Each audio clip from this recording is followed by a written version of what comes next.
Do you have entomophobia? You know what that is? It's a fear of insects. There's an Oregon artist who makes you want to take a closer look at bugs and their beauty. I don't know how you can have that fear when you see how pretty they are. And his work is getting worldwide acclaim. Our Lisa Balick shows how he does it and where you'll be able to see his art in this special report.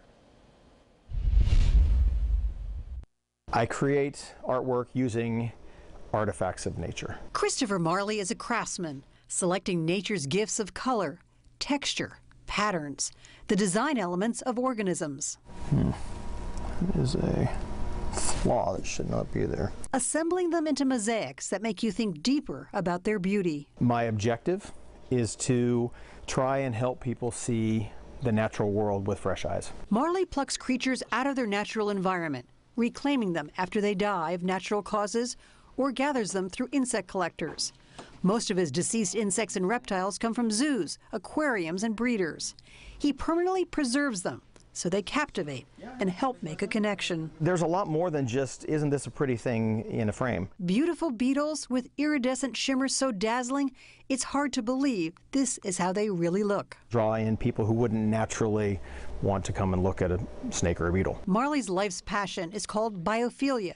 It's the love of living things, a sense of wonder and the bond we have with nature. For him, it started when he was a child in Salem. My father was a huge hobbyist bird breeder. So we always had dead birds in our freezer. Everything dies eventually. So when they do, I found that these people don't know what to do with their organisms. They would throw them away. And so I would kind of swoop in and grab these, whatever I can find, and try to preserve them. After Marley left home, he traveled the world and on the way collected bugs as souvenirs, then started creating. Argentina, Peru, and Guyana, and Brazil. Look at the size of that. He's not an entomologist or biologist, but a self-educated artist. His materials gathered in jungles and on tropical islands. And this is Sagra buceti from Malaysia. What are those little ducks? Those are ladybugs, basically. They're ladybirds are Cocinellidae, so they're from Indonesia. He takes these often hidden gems that most of us would never see and reveals their intricacies by arranging them to bedazzle the eye of the beholder. I want to draw people in who don't feel like they're necessarily already attracted to these elements of nature. It's why his reach extends beyond bugs to sharks, birds, fish, filling almost a dozen freezers in his Salem warehouse studio.